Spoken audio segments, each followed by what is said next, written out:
Hey, what's going on? So in today's video, I was just going to go over the Lone Rider ADV 16 liter bags.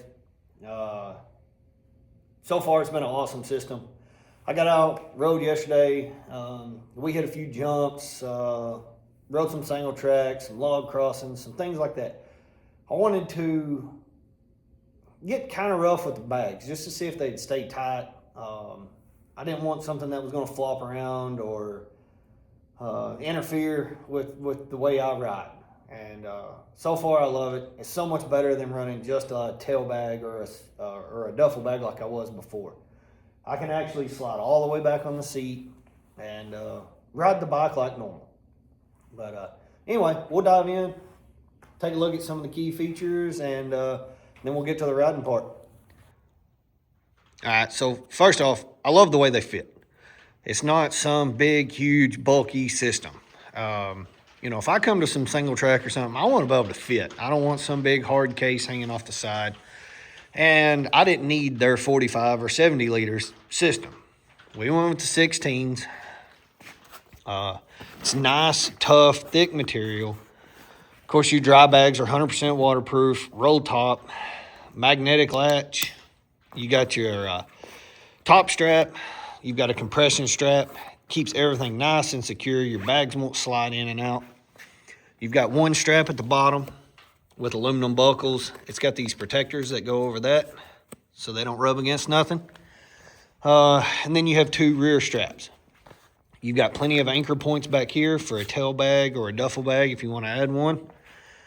And it's just a nice, compact system. I think it'll be perfect for me for a couple days worth of riding, like where I'm staying in a cabin or a motel or something at night. If you're moto camping and you're packing tents and stuff like that, you're probably going to need a bigger system. But overall, I am super happy with it. In this video, you'll see us riding and just having some fun out in the woods. The only other thing, these bags would fit nice and tight against the plastic, but I added these cheap Amazon crash bars basically just to help protect my plastic from the bag rubbing against it. When I'm not running these bags, I will probably take those off just because I don't like the looks of them. But all in all, it's an awesome system. I think they did a great job of designing it. It does not move around. It does not flop. It is a great system. But anyway, check out the video. You'll see how sturdy they are. And like I say, I never even knew they were on there.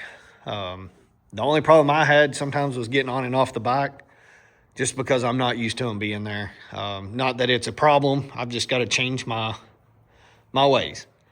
But I plan on running these quite a bit this summer, and hopefully they hold up good and keep all my stuff dry. But until next time, we'll see y'all.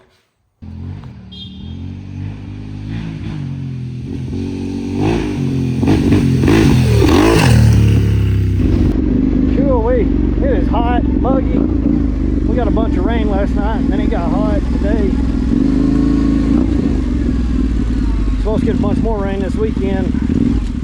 So I want to get out and play, try out these new Lone Rider bags. Damn, it is slick.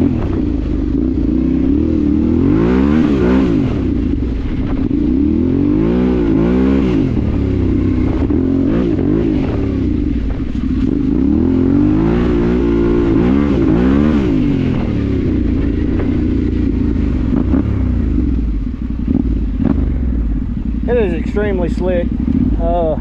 Like I say, we got a ton of rain last night, but it's not really muddy, just slick. I got a little too much air in my tires too. I didn't really think about that. We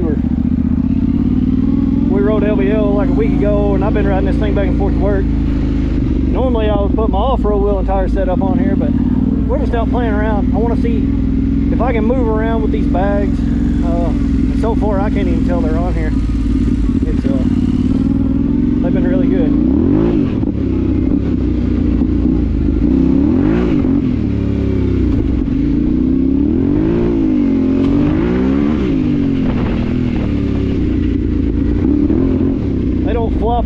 on. They're nice and sturdy.